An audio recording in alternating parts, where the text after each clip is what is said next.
মাহিন নতুন একটি গাড়ি কিনেছে। গাড়িতে ছিল অটোমেটিক জিপিএস ট্র্যাকার। এক রাতে সে একা চট্টগ্রাম থেকে ঢাকায় ফিরছিল।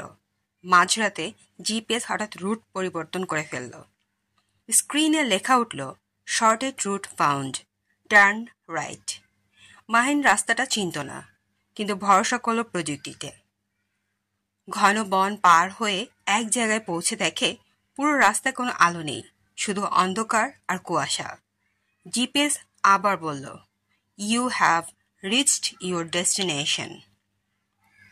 সামনের দিকে এক পুরনো ভাঙা বাড়ি দেখা গেল। দরজায় লেখা ছিল তার নাম, মাহিন আহমেদ। সে ভয় পেয়ে গাড়ি ঘুরে পালালো। পরদিন খুঁজে দেখল রাস্তাটা সেই 10 বছর আগেই বন্ধ হয়ে গেছে, কারণ সেখানে এক গাড়ি দুর্ঘটনায় মাহিন নামের এক ব্যক্তি মারা গিয়েছিল।